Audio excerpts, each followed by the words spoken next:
നമസ്കാരം. രാജ്യം പൂർണ്ണമായും കൊളോണിയൽ മുക്തമാകുന്നതിന്റെ ഭാഗമായി മാറുന്നു രാഷ്ട്രപതി ഭവനും.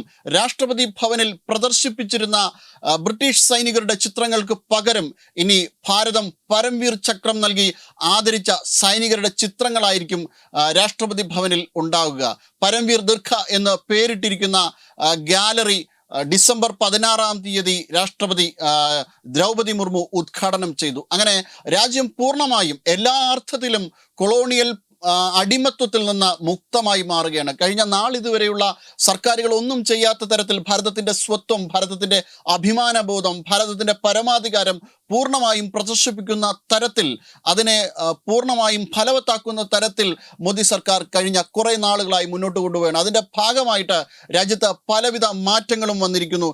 IPC സെക്ഷനെ എടുത്തുമാറ്റി ഭാരതീയ ന്യായ് സംഹിത കൊണ്ടുവന്ന 1860 കൊണ്ടുവന്ന ഇന്ത്യൻ പീനൽ കോഡിന് പകരമായിട്ട് ഭാരതീയ ന്യായ് സംഹിത വന്നു. അതോടൊപ്പം തന്നെ ഭാരതീയ നാഗരിക് സുരക്ഷാ സംഹിത വന്നു. CRPC ക്രിമിനൽ പ്രൊസീജിയർ കോഡിന് പകരം ഭാരതീയ സുരക്ഷാ ന്യായ് സംഹിത വന്നു. അതോടൊപ്പം തന്നെ ഭാരതീയ സാക്ഷ്യ അധിനിയം വന്നു, ഇന്ത്യൻ എവിഡൻസ് ആക്ടിന് പകരം. അങ്ങനെ ഭാരതീയമാകുന്ന രീതിയിൽ എല്ലാ തരത്തിലും മാറ്റങ്ങൾ കൊണ്ടുവരണം. നമ്മുടെ നിയമവ്യവസ്ഥിതിയിൽ, നിയമഘടനയിൽ, രാജ്യത്തെ ഓഫീസുകളിൽ, വസതികളിൽ, ഇതൊക്കെയും രാജ്യത്തിൻ്റെ അഭിമാന സ്തംഭങ്ങൾ, രാജ്യത്തിൻ്റെ പരമാധികാരം, രാജ്യത്തിൻ്റെ സ്വത്വം, രാജ്യത്തിൻ്റെ സംസ്കാരം പ്രദർശിപ്പിക്കുന്ന തരത്തിൽ ഈ ഓഫീസുകളെല്ലാം മാറ്റപ്പെടുകയാണ്.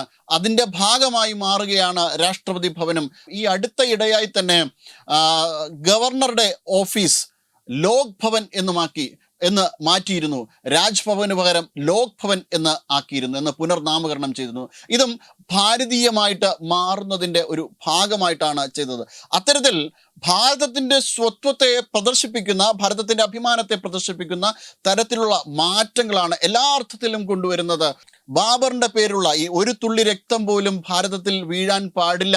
ഈ ഒരു തുള്ളി രക്തമെങ്കിലും ഭാരതത്തിൽ വീണാൽ എനിക്ക് സ്വർഗം ലഭിക്കില്ല എന്ന് പറഞ്ഞ ബാബറിൻ്റെ പേരിലുള്ള ബാബറി മസ്ജിദ് എന്ന തർക്കമന്ദിരത്തിന് എന്നേക്കുമായി തിരശീല വീണതിന് ശേഷം ഭാരതത്തിൻ്റെ അഭിമാന പുരുഷനായ മര്യാദാ പുരുഷോത്തമൻ്റെ പേരിലുള്ള അയോധ്യയിൽ അവിടെ മന്ദിരം സ്ഥാപിച്ചു.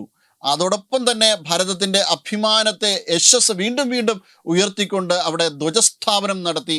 അങ്ങനെ ഭാരതീയമായിട്ടുള്ള സംസ്കൃതികളുടെ ഒരു തിരിച്ചുവരവാണ് മോദി സർക്കാരിലൂടെ ഇപ്പോൾ കാണാൻ പറ്റുന്നത്. അത് ഏറ്റവും ഭാരതത്തിനെ സംബന്ധിച്ചിടത്തോളം ഏറ്റവും അഭിമാനദായകമായ കാര്യമാണ്. അതോടൊപ്പം തന്നെ ആർട്ടിക്കിൾ 370 പിൻവലിച്ചു. ഭാരതത്തിൻ്റെ ഭാഗമല്ലാതായി നിന്ന, അല്ലെങ്കിൽ ബ്രിട്ടീഷുകാരുടെ കുതന്ത്രങ്ങളിൽ മെനഞ്ഞെടുക്കപ്പെട്ട കശ്മീരിന് പ്രത്യേക പദവി നൽകുന്ന തരത്തിലുള്ള ആർട്ടിക്കിൾ 370, അതിനെയൊക്കെയും മാറ്റം വരുത്തിക്കൊണ്ട് പൂർണ്ണമായും ഭാരതത്തെ ഏകീകൃതമായ ഒരു ഭാരതമാക്കി മാറ്റിയെടുത്തുകൊണ്ട് മോദി സർക്കാർ മുന്നോട്ട് കുതിക്കുകയാണ്. അത് ഏറ്റവും അഭിമാനകരമായിട്ടുള്ള ഒരു രീതിയിൽ മുന്നോട്ട് കുതിക്കുകയാണ്. യഥാർത്ഥത്തിൽ ഭാരതം അതിൻ്റെ പരമാധികാരം ഏറ്റവും ശരിയായ അർത്ഥത്തിൽ പരമാധികാരത്തെ അരക്കിട്ടുറപ്പിക്കുന്നത് ഈ കാലഘട്ടത്തിലാണ് എന്ന് ഏതൊരു ഭാരതീയനും അഭിമാനത്തോടു കൂടി പറയാവുന്നതാണ്. വെബ് ഡെസ്ക് തത്വമൈ ന്യൂസ്.